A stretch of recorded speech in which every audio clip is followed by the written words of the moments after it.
बुढ़ापे पे तुम्हारी बुद्धि सोचो खराब हुई क्या है? तुम्हारी बुद्धि सोचो ना कम कत।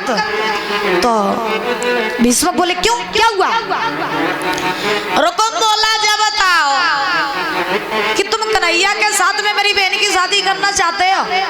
अरे वो कन्हैया जिसने वन वन में गाय चराई, जिन्हें लूट लूट के माखन खाओ, जिन्हें गोपियन के चीर चुराए, कोई का तो नंद को है, कोई का तो वसुदेव को है। ऐसे कन्हैया के संग, ऐसे ग्वाले के संग तो मेरी बहन की शादी करोगे?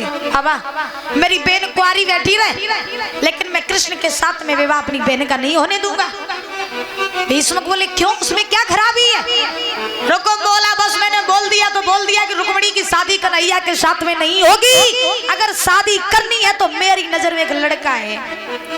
भीष्म बोले तेरी नजर में कौन लड़का है, तू ही बता दे। रुकुम बोला चंदेली का रहने वाला, बड़ा ही दिल वाला मेरा साला शिशुपाल, उसके साथ में मेरी बहन की शादी कर दो। जो इतने बच्चे गए, भीष्म बोले तेरी बुद्धि खराब है क्या? रुकुम बोले कहीं हमारी बुद्धि में क्या हुई हो? भीष्म बोले ये बता कि जिसने तुझे अपनी बहन दी हो, क्या तू अपनी बहन उसको दे देगा?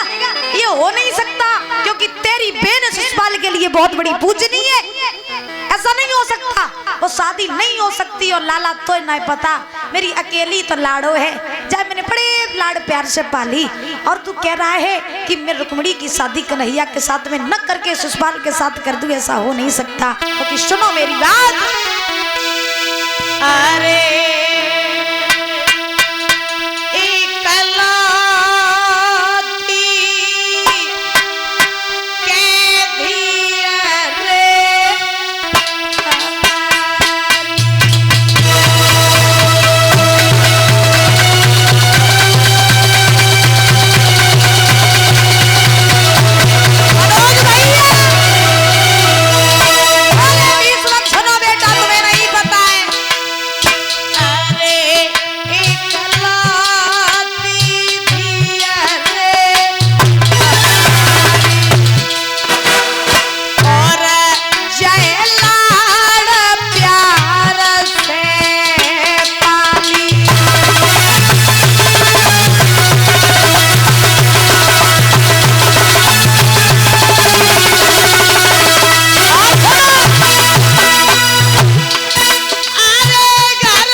तो कन्हैया के साथ में कर दो।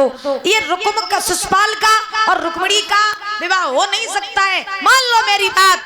रुकुम ने जवाब दिया पिताजी मैंने कह दिया तो कह दिया कि बहन की शादी होगी तो मेरे साले के शिशुपाल के साथ में, और अगर कन्हैया यहाँ बारात लेकर के आया तो पिताजी खून की नदियां बह जाएंगी, डोली नहीं उठेंगी या अर्थी उठेंगी। इसीलिए मेरी बात मानो तो मेरे साले के साथ में शादी हो जाने दो।